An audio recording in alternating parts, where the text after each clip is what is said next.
जय भीम दोस्तों। दिल्ली जंतर मंतर में हो रहे स्टूडेंटों का प्रोटेस्ट का खुले दिल से समर्थन करता हूं और शिक्षा के हक में लड़ाई हो रहे और नीट पेपर लीक के एग्ज़ाम के मामले में धर्मेंद्र प्रधान के इस्तीफा की मांग का खुला समर्थन करता हूं। देख लिया ना आप सब ने बीजेपी सरकार और उस सरकार का मकसद क्या है। मकसद इसको समझिए। इस गवर्नमेंट को किसी की चिंता नहीं है, किसी की भी नहीं, न किसानों की, न जवानों की, न जमीन की, न जंगल की, न नदियों की, न पहाड़ों की, न शिक्षा की, न स्वास्थ्य की, न युवाओं की, न स्टूडेंट्स की, न किसी धर्म की, न मानवता के अधिकारों की। इस सरकार को चिंता है तो सिर्फ अपने दोस्त अडानी, अंबानी और उन सभी के पैसा, काले पैसा को वाइट करने वाले बाबाओं की और अपनी राजनीतिक सभाओं की। बाकी किसी के बारे में इस सरकार को चिंता नहीं है।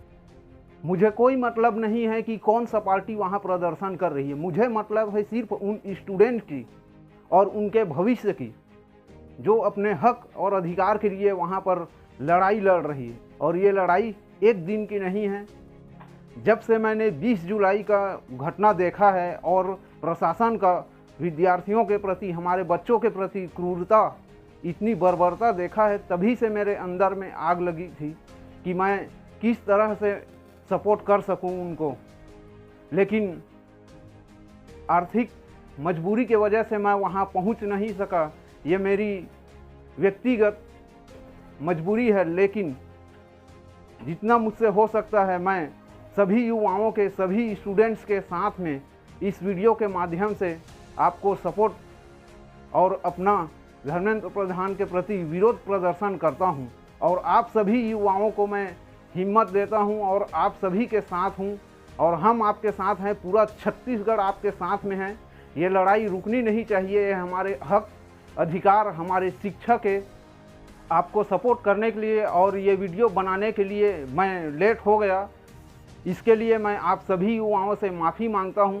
लेकिन क्या करूं, जब से वीडियो देखा हूं तब से, और आज तो हद ही हो गई। सुबह मोबाइल देखने के बाद में कम से कम 10 बार मेरे आंखों से आंसू निकला है। इन विद्यार्थियों और हमारे बच्चों के ऊपर, उनके भविष्य के ऊपर इतना प्रशासन का अत्याचार देखते हुए फिर मुझसे रहा नहीं गया। मैंने सोचा, मैं ऐसी जगह में रहता हूँ जहाँ पर एक वीडियो बनाने के लिए एक जगह भी नहीं है अच्छा से। और दूसरी बात, काम में इतना व्यस्त और काम का इतना प्रेशर है कि काम से समय ही नहीं मिल पाता है कि 2 मिनट का वीडियो बनाकर मैं सोशल मीडिया में अपना शेयर कर सकूं, आप लोगों का हिम्मत बढ़ा सकूं। लेकिन इतनी क्रूरता देखकर सुबह शाम पूरा सोशल मीडिया में छाया है तो मुझसे रहा नहीं गया। फिर मैंने फैसला किया कि नहीं, प्यासे को अगर पानी नहीं पिलाया तो फिर बाद में अमृत पिलाने से क्या फ़ायदा। तो मुझे करना है तो अभी करना है। और जब मामला सॉर्ट आउट हो जाएगा उसके बाद में अगर मैं कितना भी बोलूं तो क्या मतलब, कितना भी हिम्मत दिखाऊं, सपोर्ट करूं तो क्या मतलब। फिर मैंने आज फैसला किया कि नहीं, कमाना तो ज़िंदगी भर है। अगर ज़िंदगी रही तो ज़िंदगी भर कमाएंगे। इसीलिए आज मैंने अपने काम से छुट्टी लेकर सिर्फ इस वीडियो को बनाने के लिए और ख़ासकर अपने जितने भी शिक्षा के लिए हक में लड़ाई लड़ रहे युवा और मेरे भाई बहन और जितने भी माता बहनें, बुजुर्ग वहाँ गए हैं, उन सभी को हिम्मत देने के लिए और उनका साथ देने के लिए, सपोर्ट करने के लिए आज मैं अपने काम से छुट्टी लेकर ये वीडियो आप लोगों के बीच में बनाकर डाल रहा हूँ। आप अपने आप को कभी अकेला मत समझिए। हम आपके साथ में हैं, पूरा छत्तीसगढ़ आपके साथ में है, पूरा युवा आपके साथ में है। आप देश के कोने कोने से दिल्ली जंतर मंतर में जाकर अगर अपनी जान की बाजी लगा सकते हैं तो हम भी जितना हमसे हो सकता है उतना जहाँ पर है वहाँ से आपका सपोर्ट, आपका हिम्मत बढ़ा सकते हैं। अपने आप को आप सभी लोग कभी कम मत समझिए और अपनी हिम्मत को कम मत होने देना। जरूर यह क्रांति एक दिन हम लोगों का सपना साकार करेगी और रंग लाएगी, ये मेरा वादा है। और आप लोगों का मेहनत और खून जो बहा है जंतर मंतर के मैदान में, वो खून कभी जाया नहीं होगी। हमारे क्रांतिकारी ने कहा था, सुभाष चंद्र बोस जी ने, कि तुम मुझे खून दो, मैं तुम्हें आज़ादी दूंगा। उस वक्त जिन लोगों ने खून दिया है, आज आप सभी देख रहे हैं, आज़ादी के 75 साल हो गया, उन सभी वीरों का, शहीदों का खून जाया नहीं हुआ।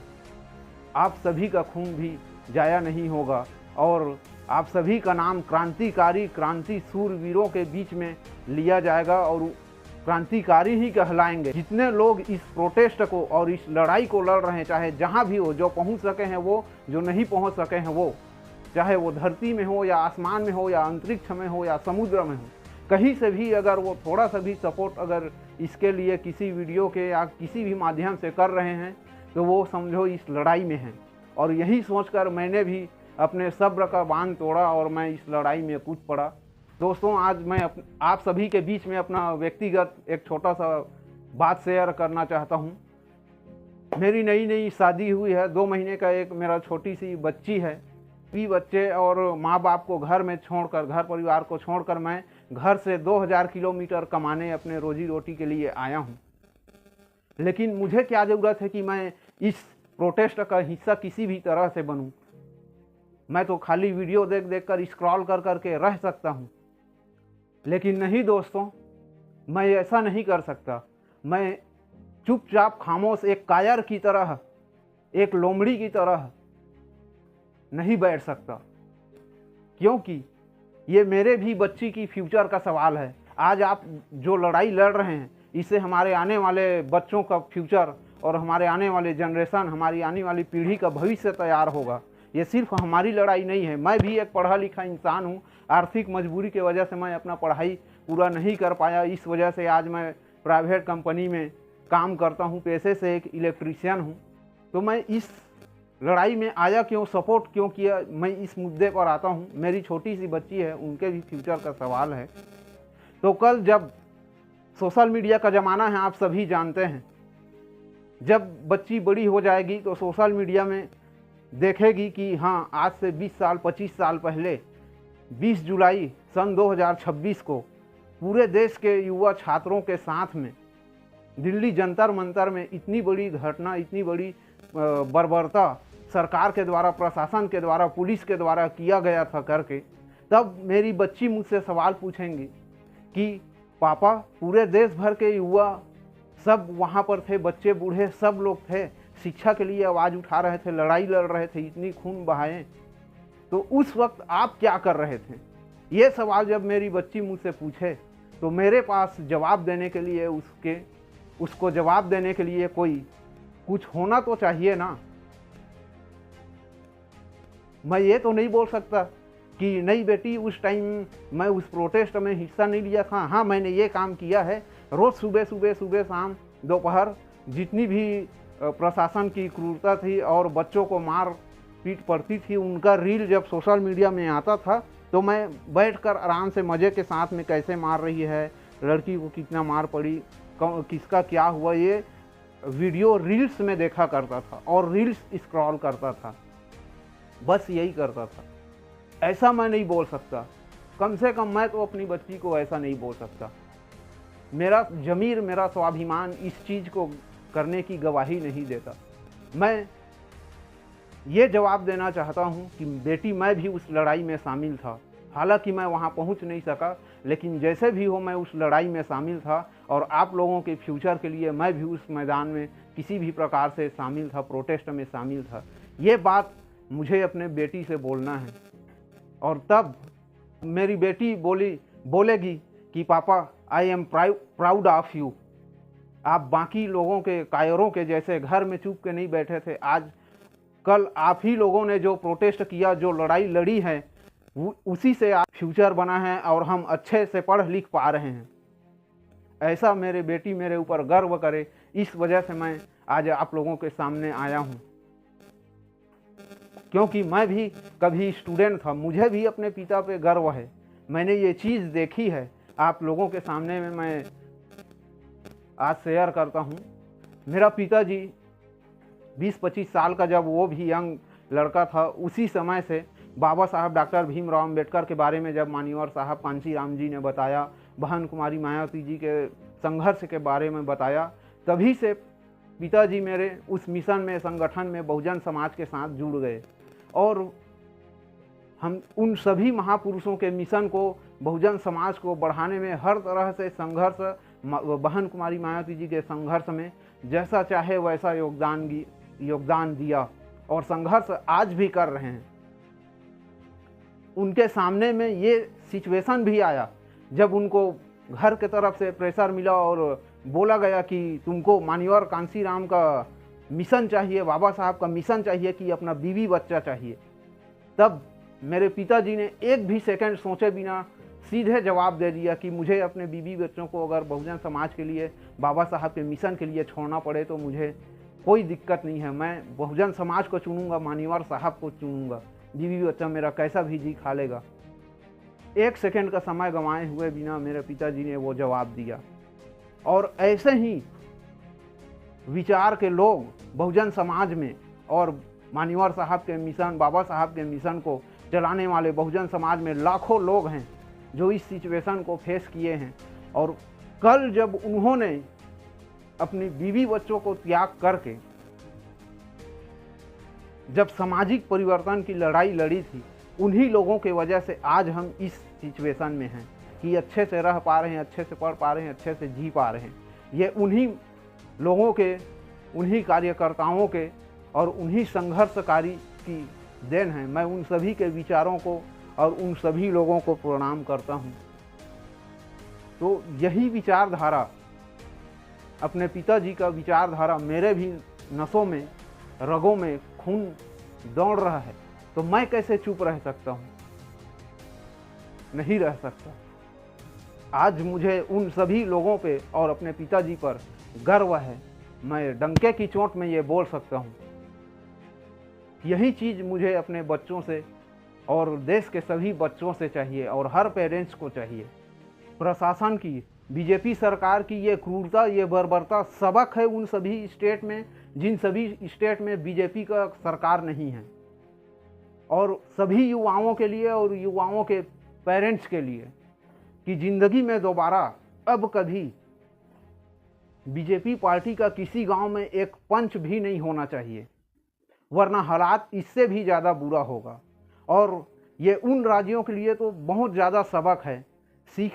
इस घटना से सीख लेना और अपने राज्य में कभी भी इस पार्टी को घुसने मत देना, वरना छत्तीसगढ़, एमपी, बिहार, यूपी, इन सभी राज्यों का हालत आप देख रहे हैं। बंगाल का भी हालत देख रहे हैं। बंगाल में पहले मोदी मोदी मोदी, दीदी को हटाकर मोदी लाया। उसके बाद में जो लोग, जिन लोगों ने यही डिसाइड करके कि नहीं मोदी कुछ अच्छा करेगा करके उनको बंगाल की सत्ता पे बिठाया, उसके जस्ट 2 महीने भी नहीं हो पाया। 2 महीने के बाद में फिर ऐसी वीडियो और बुलडोजर वाली कहानी वहाँ पर चालू हुई कि जनता वहाँ का त्रस्त है और अपनी ज़िंदगी का सबसे बड़ा गलती मान रहा है। तो जिन राज्यों में सरकार नहीं है उसकी आप लोगों के लिए सबक है। दूसरे की गलती से सीखना चाहिए। अगर आप सब चीज़ अपने ऊपर एक्सपीरियंस लेना चाहोगे तो फिर इसका खामियाजा बहुत बुरी तरीक़े से भुगतना पड़ेगा। दूसरी बात, इस देश की युवाओं की एक प्रॉब्लम और है, वो खुद को लीडर नहीं मानते। लीडर वो दूसरों में ढूंढते हैं। यही सबसे बड़ा रीज़न है। अरे आप खुद लीडर हो, पहचानो अपने आप को। बाबा साहब डॉक्टर भीमराव अंबेडकर ने आपको वो ताकत दिया है, वो अधिकार दिया है जो आपको खुद लीडर बनाता है। लीडर आपको कहीं दूसरे में ढूंढने की ज़रूरत नहीं। जिस दिन आप अपने आप को एक अच्छे लीडर के रूप में समझ जाएंगे, जान जाएंगे अपने अस्तित्व को, उस दिन इस देश में सामाजिक, राजनीतिक, आर्थिक और शिक्षावादी परिवर्तन होना संभव है। कोई नहीं रोक सकता। अपने वोट के अधिकार को समझो और अपने वोट का सही इस्तेमाल करो। Wake up, learn it, recognise and then decide and make your decision. जागो, जानो, पहचानो, उसके बाद में अपना निर्णय लो, तभी आपका भविष्य अच्छा होगा। अन्यथा हालात इससे बुरा साबित होगा। मान्यवर कांसीराम साहब जी ने कहा है आप कितना भी कोशिश कर ले, कितना भी आंदोलन कर ले, धरना प्रदर्शन कर ले, लेकिन आप प्रशासन से लड़ नहीं सकते, क्योंकि आप इकट्ठा होकर लड़ेंगे, धरना प्रदर्शन करेंगे तो आपको इनलीगल करार करके, अभी जो जंतर मंतर में हो रहा है वैसे ही, क्योंकि पूरा प्रशासनिक बल, सेना सब सरकार के हाथ में होती है। अगर वो लाठीचार्ज करते हैं तो वो प्रशासनिक बल है, लेकिन अगर आप या हम करते हैं तो वो गैर कानूनी हो जाएगा, सरकार के खिलाफ। तो मेरी बात याद रखिए, सरकार से लड़ा नहीं जा सकता, लेकिन सरकार को बदला जा सकता है। ये पावर आप में है, आप सभी लोगों में है, और ज़रूरत इस बार सरकार से लड़ने की नहीं, सरकार को बदलने की है। आप सभी लोगों से बोल रहा हूँ,